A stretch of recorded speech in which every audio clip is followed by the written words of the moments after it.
In this video, I will be walking you through question number 12 of Mathematics Extension 2 2023. If you are looking for solutions to other questions, be sure to check out my other videos for more detailed explanations. Don't forget to like, subscribe, and turn on notification so you never miss any update. Now let's do question number 12. That is, we have to prove that square root of 23 is irrational. Now we have to prove that square root of 23 is irrational. Okay, now assume square root of 23 is rational.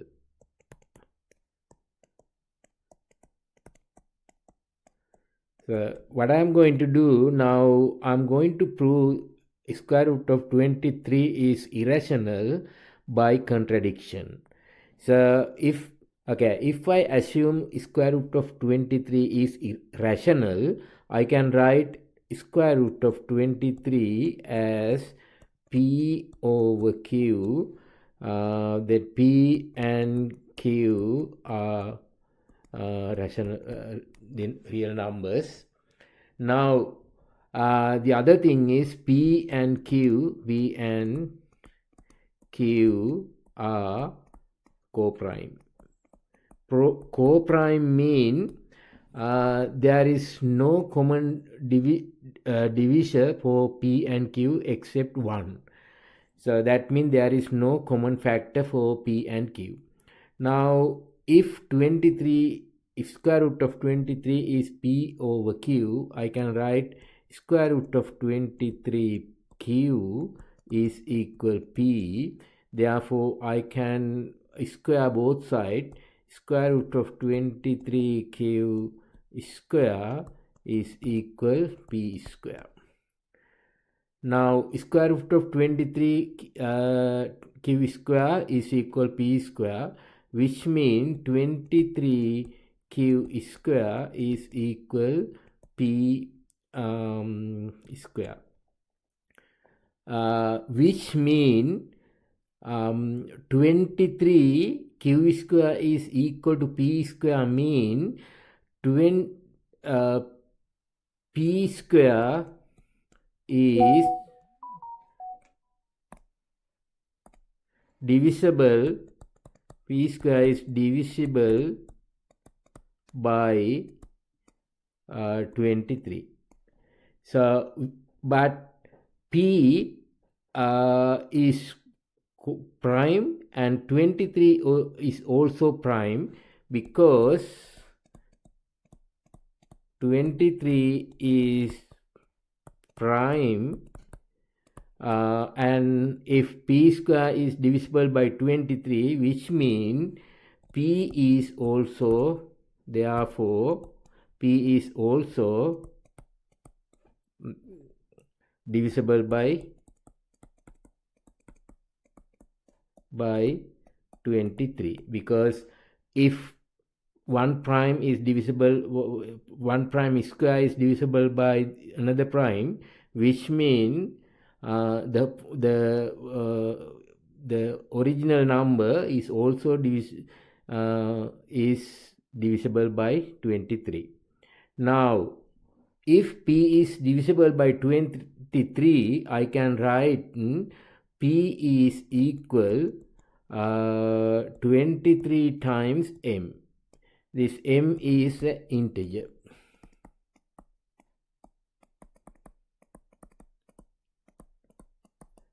Okay, P is equal to 23M. So then I can write again square root of 23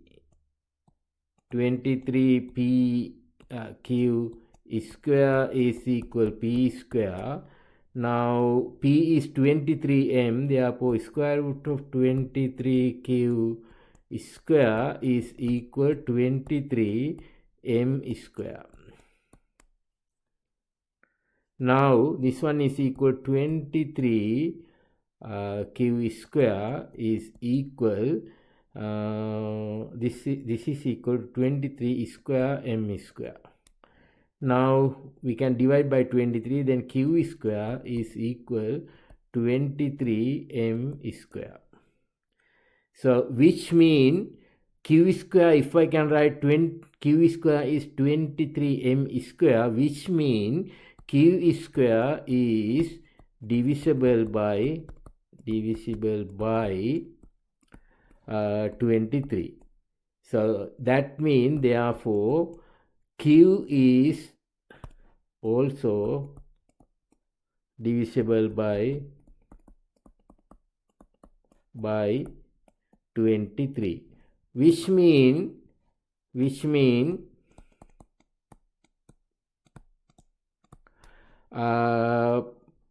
P and Q are both divisible by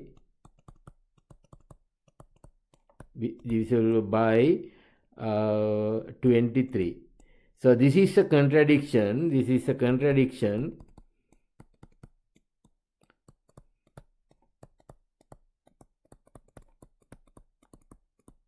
Because P and Q both are P and Q are, because P and Q are co-prime. Therefore, it is a contradiction. Therefore, 23 square root of 23 is irrational.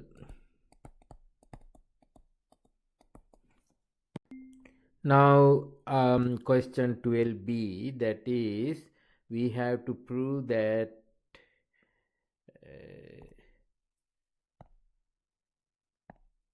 x plus y square divided by x square plus y square less than or equal to 2. Now we know that x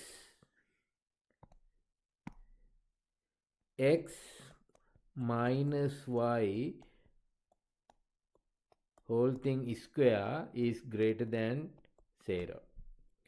Now if I expand this one, x square minus 2xy plus y square greater than or equal to 0. Now if I add x square plus y square to the both sides, x square minus 2xy plus y square, because x square plus y square both are greater than 0, therefore this sign doesn't change.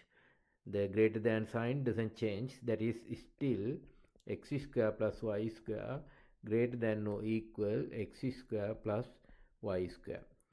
Now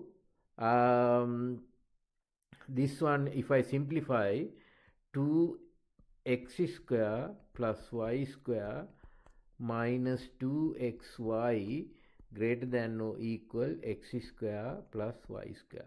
Now I add 2xy to both sides, then 2x square plus y square is greater than or equal x square plus 2xy plus y square. Now this is equal to x square plus y square greater than or equal x square plus 2xy plus y square mean x plus y the whole thing is square. Now x square plus y square is a positive number, therefore I can divide both sides by x square plus y square without damaging to this inequality. So that is equal to greater than or equal x plus y square, the whole thing is square, divided by x square plus y square. that is what we have to prove. Okay, now let's go to question number 12c. First read this question. An object with mass m kilograms slides down a smooth inclined plane with velocity v. So this particle is slide down along this plane, smooth inclined plane with the velocity vt. That is, t is the time in seconds after the object started sliding down the plane. So when we start from here, t is the time in second. Then the inclined plane makes an angle theta. This inclined plane, this angle is theta with the horizontal, as shown in the diagram. The normal reaction force R, the reaction force is perpendicular to the plane. The acceleration due to the gravity is g and has magnitude g. No other forces act on the object. The vectors I and j are unit vectors parallel and perpendicular to the plane. So this is I, this vector j, as shown in the diagram. Show that the resultant force on the object F is mg sine theta g. So now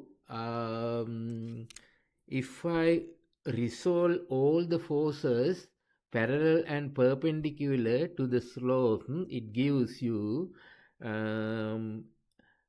R. So this way, R force minus the mg sine theta, mg cos theta, this way the vector is j equal to 0. So when we resolve parallel to the slope, F, the force F plus mg sine theta, so that vector I is equal 0. So therefore F is equal minus mg sine theta I. Mg sine theta I. Therefore resultant force resultant force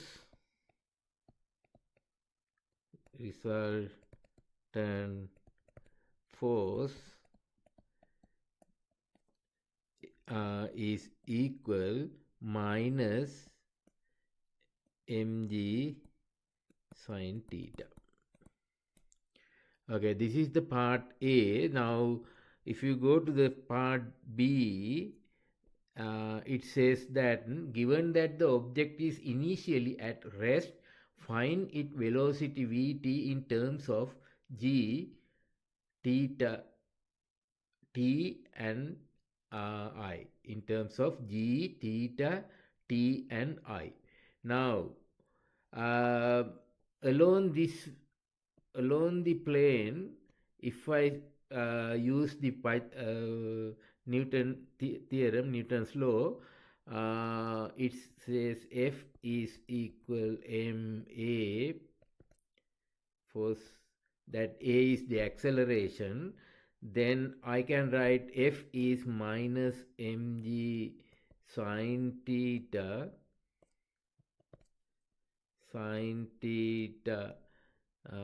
I is equal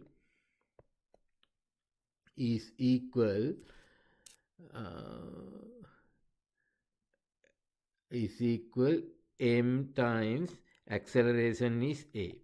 So now this m cancel, therefore acceleration a is equal minus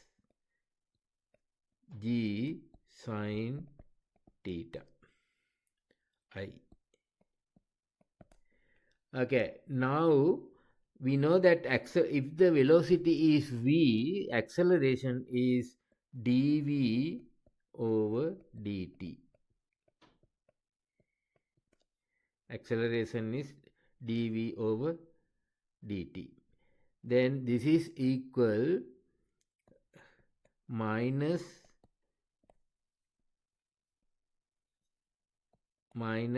g sine theta I. So then if dv over dt is g sine theta I, then if I integrate both sides, then I have this side dv over dt integration dt. This side is v is equal minus g sine theta, they are constant, therefore it is equal g sine theta times t plus c. But we know that when t is equal 0, that is initial condition is when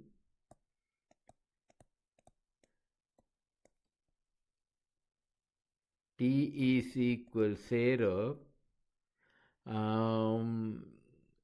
velocity is also 0. So therefore, if I substitute this one, 0 is equal, t is equal 0, then c is equal to 0. Therefore, velocity v is equal minus g sine theta t I.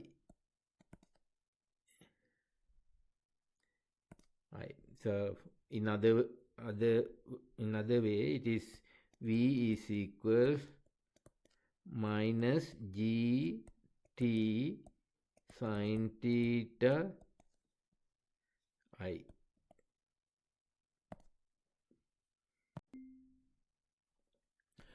Okay, now let's go to the question number 12D, that is to find the cube root of 2 minus 2i in exponential form. Okay, which mean what we want to do, we want to find 2 minus 2i 1/3. Cube root means 2 minus 2i 1/3. Okay, let that cube root is z is equal to 2 minus 2i 1/3. Okay, so that, which means z cube is equal to minus 2i.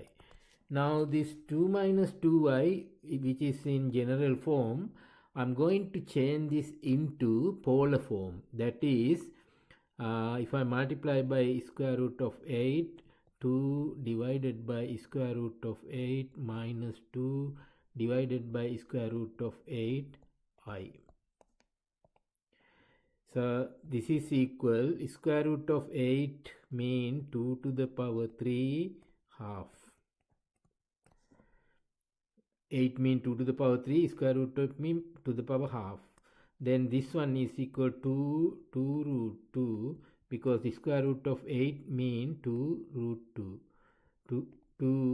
2 square root of 2i. Now this 2 cancel, this 2 cancel. Therefore, this is equal 2 to the power half to the power 3 1 over square root of 2 minus 1 over square root of 2i. Okay, so that means z cube is this one. Now 2 to the power 2 to the power 3 is equal 1 over root 2, I can write 1 over root square root of 2 is cos pi by 4 minus I sin pi by 4. So this is equal to square root of 2 to the power 3. Cos phi minus I sin pi by 4, I can write as cos uh, uh, equal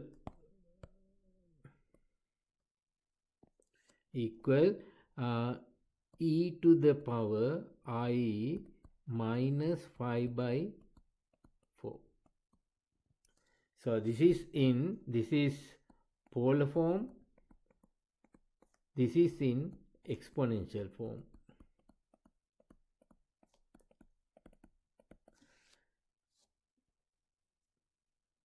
Okay, now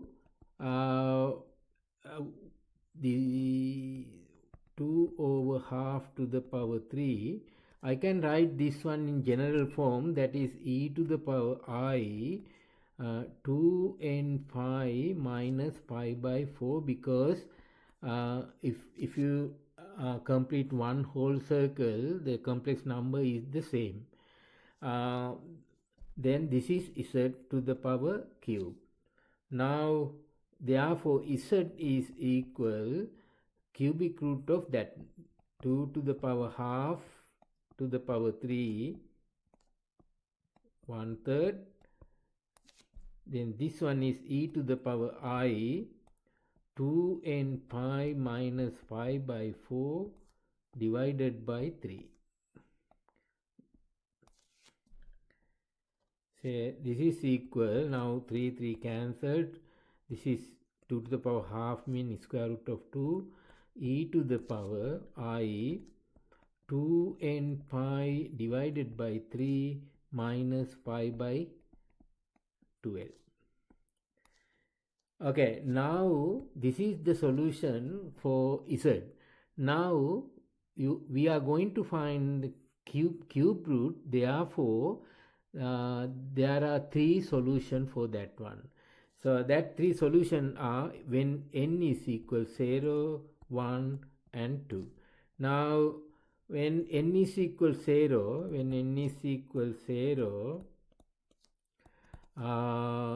z is equal square root 2 e to the power that thing is 0, therefore it is equal minus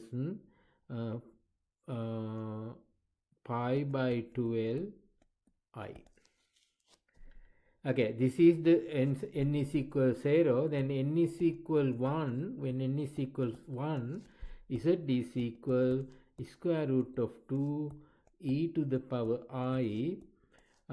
This one n is equal 1 means 2 pi over 3 minus pi by 12. So this is equal square root of 2 e to the power, this when you simplify this one, it is I 7 pi by 12.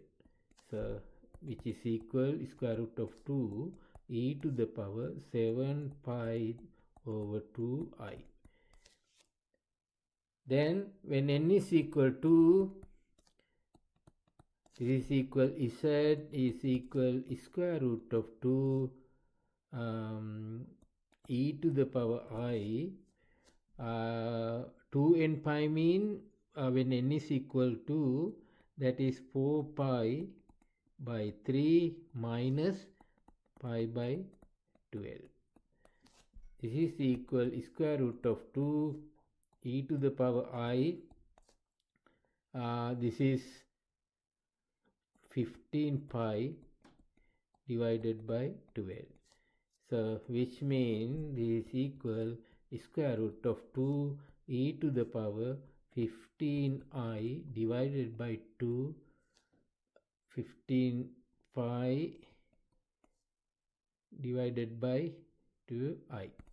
So therefore uh, the solution, I mean cube root of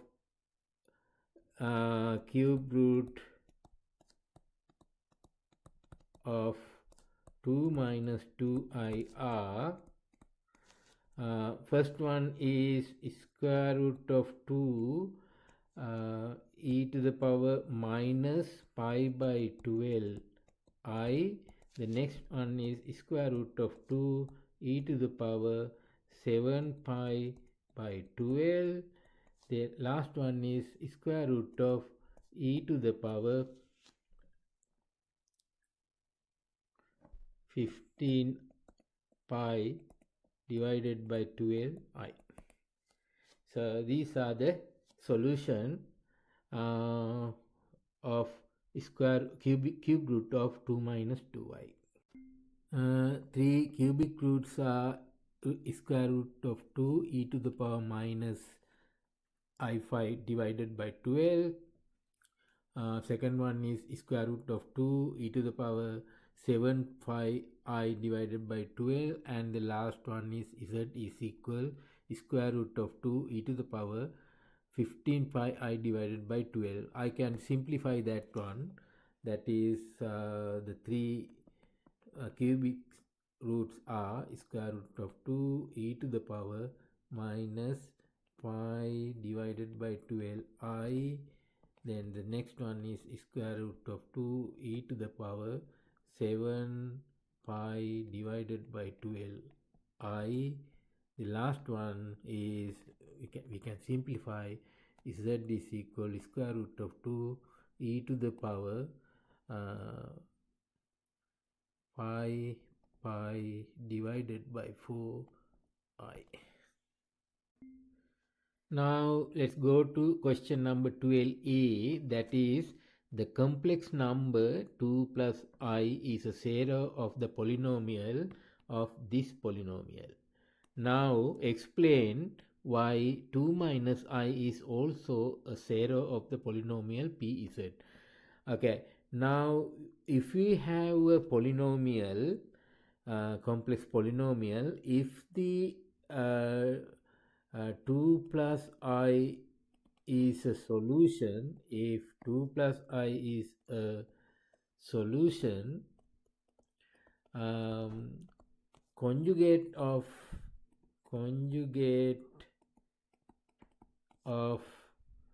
2 plus I is also a zero. I mean if 2 plus I is a zero of the polynomial,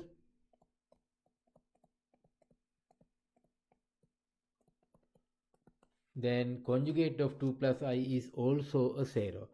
So which mean the conjugate of 2 plus I, conjugate of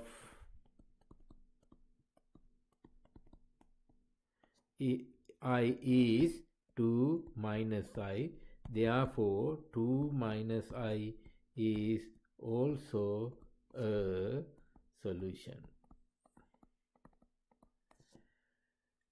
Okay, that is the part 1. Then let's go to the part 2. That is the find the remaining zeros of the polynomial pz. The polynomial pz is z to the power 4 minus 3z to the power 3 plus cz square plus dz minus 30. Now the 2 plus I, and this is part 2, 2 plus I and 2 plus minus I are zeros. Okay, now if we have a polynomial pz is equal az4 plus bz cube plus cz square plus dz plus e, and if alpha, beta, gamma, delta are zeros, we know that alpha plus beta plus gamma plus delta is equal minus b over a. Alpha, beta, gamma, delta is equal e over a. So now in this polynomial, a is equal 1, b is equal minus 3, e is equal minus 30. So therefore, and gamma is equal to plus I, delta is equal to minus I. Now what we want to find? We want to find alpha and beta. So then alpha plus beta plus 2 plus I plus 2 minus I is equal minus b over a. Minus b is equal minus 3, therefore 3, a is equal 1. So which means alpha plus beta, then the I cancel. 2 plus 2 is 4, therefore 3 minus 4 is minus 1. This is equation 1. Then alpha beta 2 plus I to minus I is equal e over a. E is equal minus 30, a is equal 1. So alpha beta, this one is 2 square is 4, I square is minus 1. Therefore this is equal 5 times minus 3. Therefore alpha beta is equal minus 6. Alpha beta is equal minus 6. Now the equation 2. Now which means alpha plus beta is equal minus 1. Alpha beta is equal minus 6. Then I can say alpha plus beta is equal minus 6 over alpha equal to minus 1. Therefore alpha square minus 6 equal minus alpha. That one is equal alpha square plus alpha minus 6 equal to 0. So therefore this one is equal, we can factorize alpha 6 is 3 and 2, so plus 3 minus 2 equal to 0. Then this is equal, therefore alpha is equal minus 3 or alpha is equal 2. So then because that simultaneous equations are symmetric, therefore if one of them is alpha, the other one is beta. So therefore alpha is equal minus 3 O and beta is equal 2. Therefore other two zeros are alpha is equal minus 3 and beta is equal to 2. So this is the solution.